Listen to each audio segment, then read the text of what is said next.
In today's digital world, the realm of production has expanded far beyond traditional methods. Hi, my name is Dorcas Yakubu, and you're watching Tech Talk on Trust TV, where we talk technology. We'll begin by taking a report on today's topic of discussion. Stick around. The increasing consumption of visual content is a defining feature of the digital era. In fact, studies show that visuals are processed 60,000 times faster by the human brain compared to text. This is why graphics, infographics, and many more have become central to digital marketing strategies, educational materials, and even news reporting. As businesses, educators, and content creators look for more efficient ways to engage their audiences, a demand for high-quality, impactful visuals has soared. Infographics in particular serve as a perfect bridge between data-heavy information and digestible content, offering a visual means to break down complex ideas into easy-to-understand formats. At the heart of modern digital production are the tools that make it possible.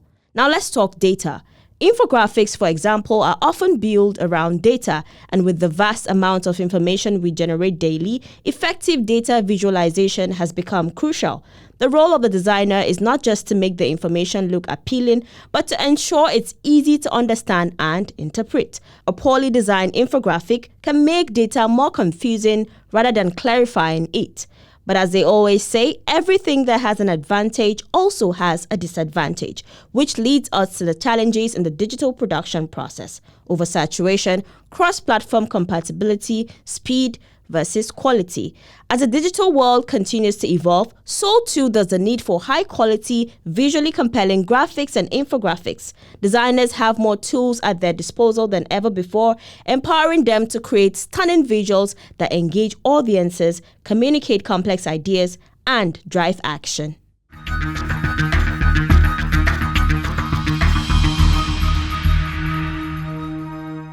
We're now joined by Chinedu Nwabudike, a cinematographer who doubles as a production expert. Good to have you on the program. Thank you so much. All right, we'll begin by, you answering this question. How do you see the role of visual production evolving in today's digital landscape? Since 1888, when the first movie was produced till date, we could see the evolution of production from film to tape, from tape to digital format. It has just been evolving, and in today's digital world, in today's digital landscape, it's not no different from the evolution that began since 1888. I can say that for today, in today's digital landscape, it's either it's sorry, I can say in today's digital landscape, it has become easier, and every day you sleep, you wake up, there's something new, and there's the great evolution going on in the digital landscape of movie production and production in general. Mm-hmm. All right, so now let's talk about communicating complex ideas. In your opinion, what makes a graphic or infographic truly effective in communicating these complex ideas? All right, thank you. In communication, we say that communication is complete when the sender sends a message and the receiver understands the message being sent. So, when you have a complex idea, the end user, you must always have the end user in mind. You must be able to break it down in such a way the end user will understand what you are trying to communicate. All right, so how do you ensure that a visual content remains relevant and stands out in an oversaturated digital environment? You'd agree with me that the digital environment is overly saturated with so many people that are doing the same thing. But what is that special thing, or what's that one thing that you think should be done to enable that content, that visual content, to remain relevant and stand out? You don't just make content for the fun of making content. There must be a story you want to pass along. It could be a lesson, it could be a narrative, it could be anything you want to pass along. So for remain relevant, for your visual content to remain relevant, First and foremost, your content, that means your storyline, has to be one everyone can relate with. Secondly, the quality of your production. No one wants to watch a blurry video or something that is not maybe you see maybe a shaky camera footage. Everyone wants something clean and standard. So you have to ensure your camera production or the quality of your pictures or video is high. Good sound also. You will agree with me. If you can't hear me, this interview cannot happen. Like we can't communicate effectively without good audio. So three recipe I would say for a good content. Number one, a good story. Secondly, good visual quality, and thirdly, good sound. I'd like to take us back a little bit. Let's talk about the storyline you made mention of. How do you deal with clients that come to you? They already have a picture of what they want. Some clients can be so difficult. No matter how you try to explain to them, like you know what will sell, but they have what they want. Like they have a picture of what they want to achieve at the end of the day. So how would you deal with this kind of clients, owing to the fact that you want that content to remain relevant for a long period of time? The process of meeting clients to do a video ad or that shoot a commercial or maybe you want to do a movie or do anything you want to do, any content you want to produce. There are three stages in any production. There's the pre-production aspect, the production, and the post-production. The pre-production is as important as the production, and the production is as important as the post-production. None of these stages is as important as the other. I mentioned this because I want to throw more light on the pre-production.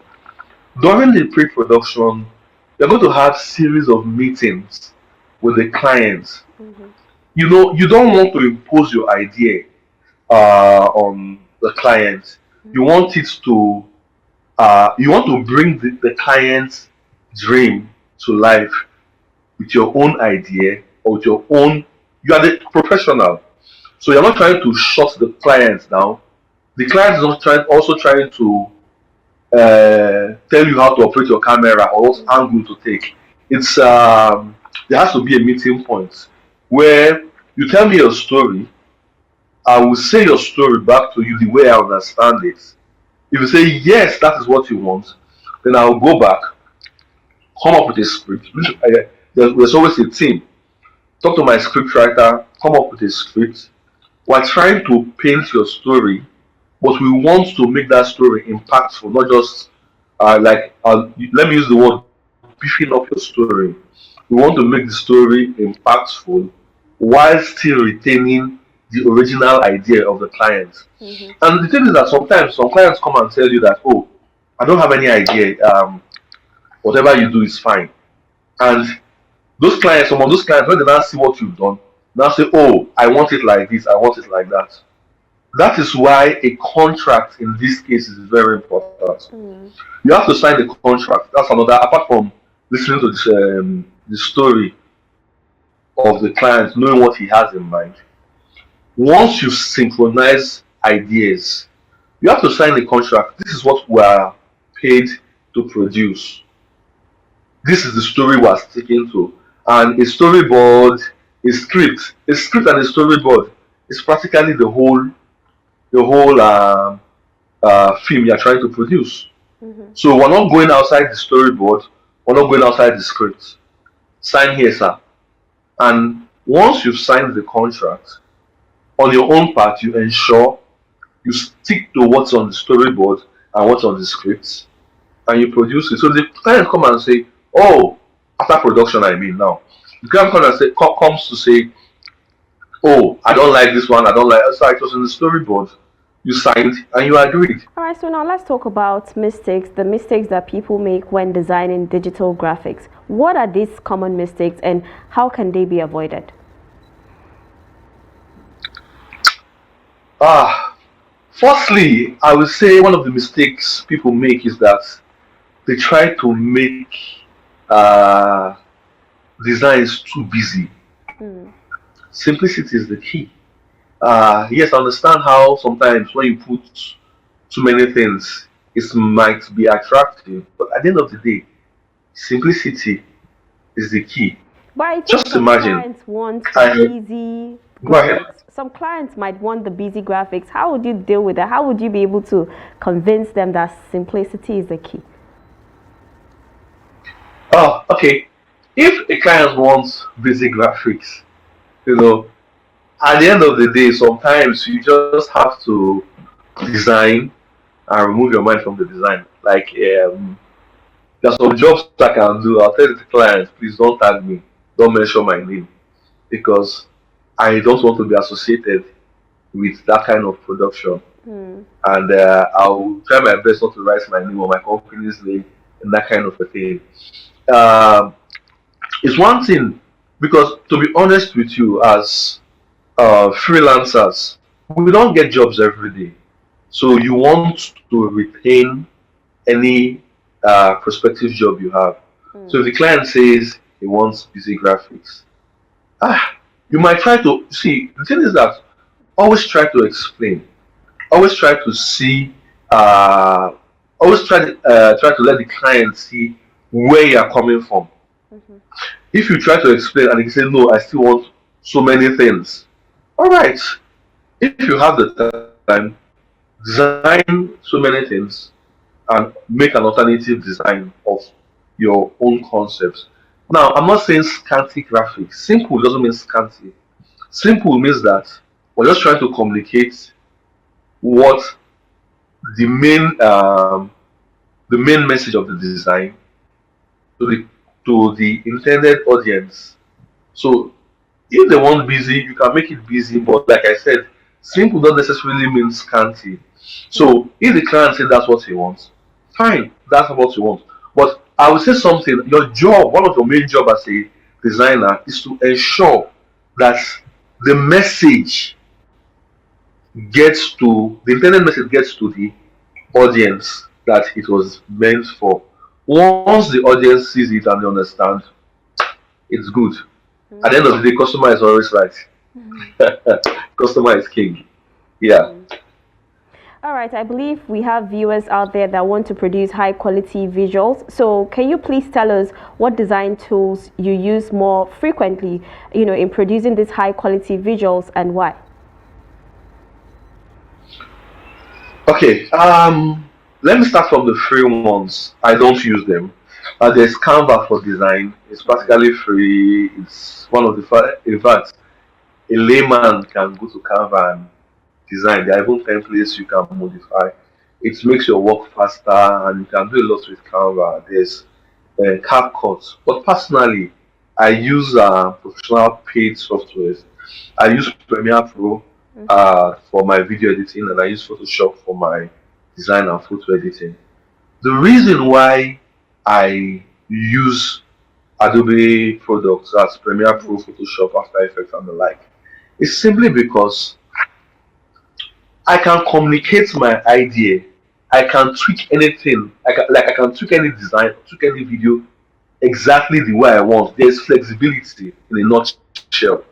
But with all other free apps like Canva, CapCut, as a professional, your what they call it, your flexibility is limited to what the software offers. Mm-hmm.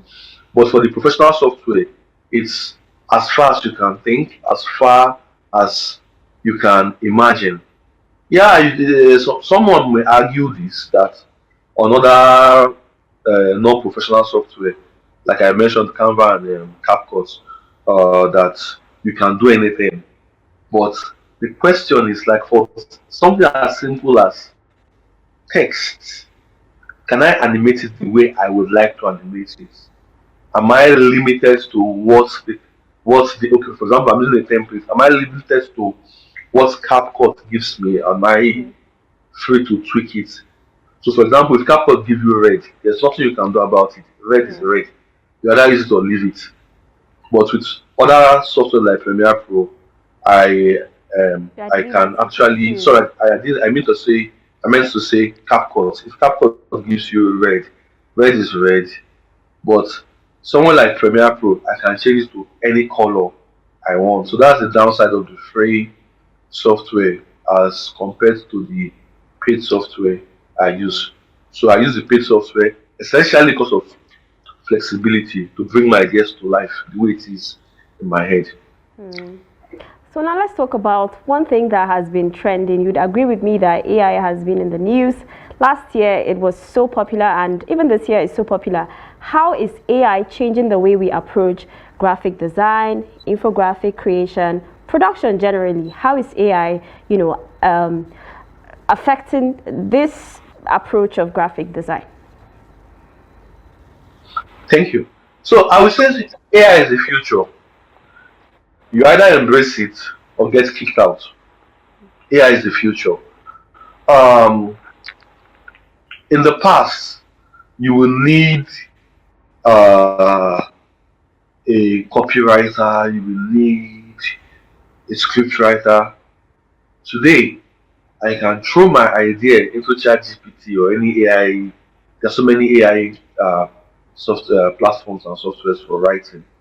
I can throw my idea and it will generate a proper script for me with my ideas. If I don't like it, I can regenerate and I'll get another script. My point is this: even for designs, you have Leonardo, you have so many AI softwares. We're having this conversation. It could be a podcast. There's an AI called Pod Editor. You don't need to do anything. Once you are done with the recording, all you need to do, drag it to your software of choice and just click one click. And this AI will edit your video, your podcast, remove the silence, do the transcript, do everything for you. What you will spend hours doing will be done in minutes or seconds with AI. So AI is the future, and I think every creative should fully embrace AI. Learn to use AI to the best of your ability. For now, there are things AI cannot do. AI cannot pick up camera and go on location to shoot, or AI cannot set up the camera for this Zoom call. So AI is the future, but there are still things AI cannot do. So incorporate AI into your workflow to work smarter and work better. All right, aside AI, are there other emerging trends and technologies that you think will significantly impact the future of digital design and production? In the world of video production, we can look at VR, virtual reality, artificial reality, and virtual reality, where you wear these VR goggles and you are immersed. So with a VR goggle, I can go to the Statue of Liberty and it will feel like I'm actually there. I can go to Australia, I can go to any part of the world just in my room and it feels like you're actually there. There was this 4D cinema that they were developing and they were trying to add smell and rain to 4D cinema. Like if rain is falling, you're in the cinema, the rain will touch you. If someone is frying egg, you practically perceive the egg while being immersed into the movie. All these are technological trends coming up that are really helping our video production and helping the audience feel more immersed into your ideas or into your production. They feel like they are there or they were there when it happened. So these are technologies that are, and not to mention surround sound. Like for example, if you go to the cinema and you're seeing a movie, sometimes if your helicopter is flying, you practically feel like if helicopter flew over your head. Those are emerging technologies that are actually going to be available in, let's say, consumer quantity very very soon. So you can be in your house and be so immersed in a movie. It feels like you're actually there where they shot the movie. That's just those are some few emerging technologies that are coming up. All right, so you've been talking about the positive aspects of AI and VR. Are there negative sides to this, emerging technologies? I mean, earlier you spoke of a script writer, working with your client. You have to work closely with the script writer too. But then again, you said these days you just impute it and the AI does it for you. Isn't this sort of taking the job away from the script writer? Not really. It's not. AI cannot take the job of the script writer. No matter how AI tries to be human, that human aspect is not there. For example, if you tell AI to write a letter to your loved one, it's very generic. It's not. It's not really heartfelt. Uh, it's not human. There's that human aspect is not there. So you can't actually AI can actually take away the job of a writer because AI can help the writer write faster, but it cannot take away the job of the writer because that human aspect is not there. And the second downside of AI will be that you can manipulate AI. Okay. It's because it's programmed by human being. At the end of the day, human being has inputs to AI. Yes, the machine keeps learning, but there are human beings on the other side writing the algorithm. And once there's that human factor, it could be corrupted and it could be manipulated. So I saved the best for the last. This question goes: is production generally rewarding? Because I know that our viewers, we would probably have viewers that want to go into production proper. Is it rewarding at the end of the day? Anything you spend money, you invest time, and you constantly uh, train yourself, mean being up to par, being up to date with technology around you, will definitely be rewarding. I'll be honest with you.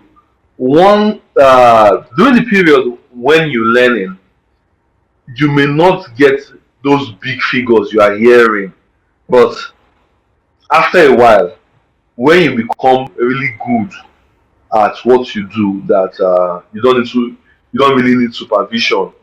What am I saying? If you're a cinematographer, for example, and your DOP doesn't have to come and check the camera, okay, do you set it well? Are you getting the right angles? You're becoming a professional, and your rates will go up also. So production is highly not just rewarding, highly rewarding. Look at the money people making movies are getting. Those figures are not fake. 100 million, 500 million, close to a billion on production. So there's actually money. It's really rewarding, not just money. In terms of uh, rewarding your desires, it's actually rewarding. And financially, I know most people want to know that it's financially rewarding. Financially, it's really rewarding as long as you keep investing in yourself in terms of knowledge, investing in your gears, and also linking up with people. Networking, yes, network meets people, meet writers, meet producers, meet directors. Network meets people. It's definitely a rewarding career.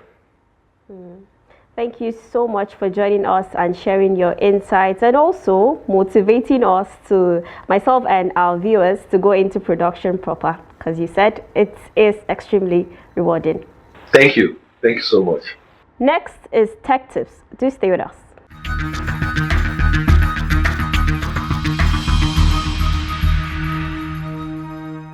Today on Tech Tips will be giving you tips to help you learn digital production, especially in graphic design, infographics, and similar creative fields while navigating the modern tools and trends of the digital age. Step 1. Master the right tools. Learn the basics of Adobe Creative Suite. Adobe Photoshop, Illustrator, and InDesign are industry standards for graphics and infographics. Start with tutorials on YouTube or platforms like Skillshare and LinkedIn Learning. You don't need to be an expert overnight, but mastering the basics will give you a strong foundation. Step 2. Understand design principles. Master design principles like composition, contrast, hierarchy, and color theory. Even with all the tech tools, good design is rooted in understanding the basics. Step 3. Leverage data for infographics. Creating compelling infographics requires both design and data skills. Start by exploring data visualization principles. Tools like Tableau or Google Data Studio can help visualize large data sets effectively. Step 4. Embrace AI and automation. AI-powered design can help automate repetitive tasks such as color correction or layout adjustments. These tools can speed up your workflow and allow you to focus on creativity.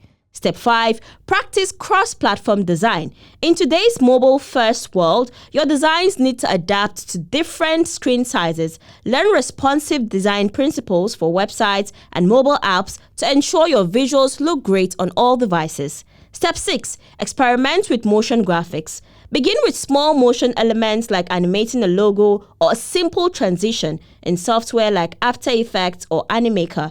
Even basic motion graphics can add a professional touch to your content.